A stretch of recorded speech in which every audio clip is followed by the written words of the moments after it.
Carlos? Carlos, ano nangyari sa'yo? Grace, Sandali, papagalingin kita. huwag mo akong pagagalingin. Gagaling mag-isa ito. Ayoko mabawasan pa yung life force mo. It's okay. I'm sorry. I'm sorry. Carlos? Sandali. Hindi mo nakuha yung fragment ko? Hindi ko nakuha. Pero higit doon, gusto kong mag-sorry sa'yo dahil hindi ko akalain magagawa ni Seth to. Pati yung SET ginawa niya sa'yo. Buti na lang hindi gumana. Seth na to talaga. Wala namang epekto sa akin yung technology na yun.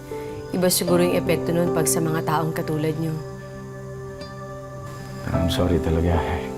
Hindi kita naprotektahan. I should have known better. Carlos, hindi mo naman malalaman yun eh. Hindi ka naman nakakabasa ng memories katulad ko. Oo, pero hindi pa rin ako mapaniwala doon sa mga ginawa ni Seth sa'yo. Isipin mo, pinagkatiwala kita doon. Yung siya pa yung kumidnap sa'yo.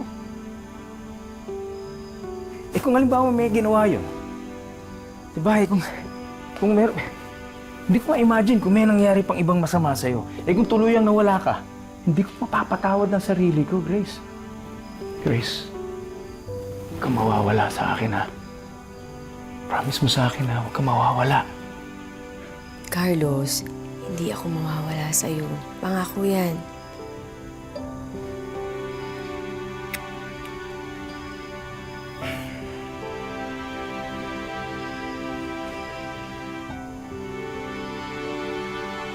Alam mo, Grace, yung mga sinabi ko sa'yo noon, sinabi ko sa'yo, di ba, huwag kang magbabasa ng mga memories ng tao. Kalimutan mo yun. Pero sandali, di ba sabi mo sa akin hindi pwede kasi... Pwede na, pwede na. Basahin mo yung mga memories nila. Mas lalo na pag nararamdaman mong hindi mo sila pwedeng pagkatiwalaan. Grace.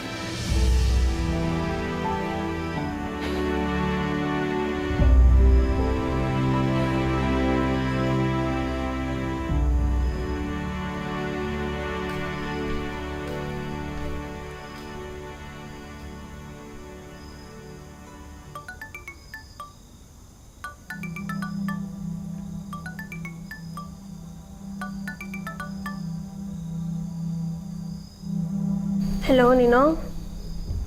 Nasaan ka? The less you know, the better. Kamusta dyan? Ninong, galit na galit sa akin si Sir Carlos. Sabi niya pwede niya akong ipakulong. Ninong, bakit ka tumatawa? Wala ka na bang care sa akin?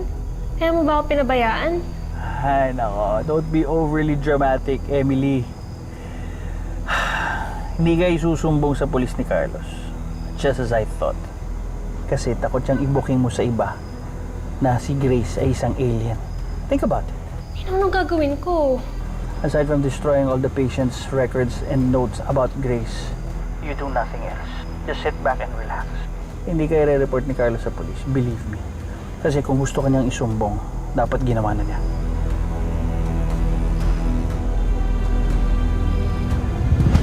Saka natin babalikan ng may-ari sa'yo.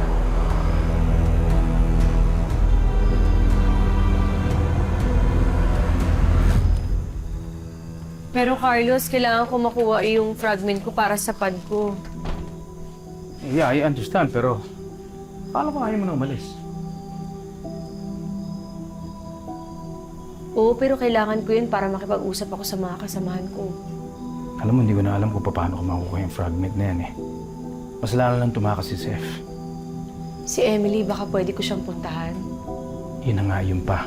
I tried, di ba? Wala na akong makuha information sa kanya.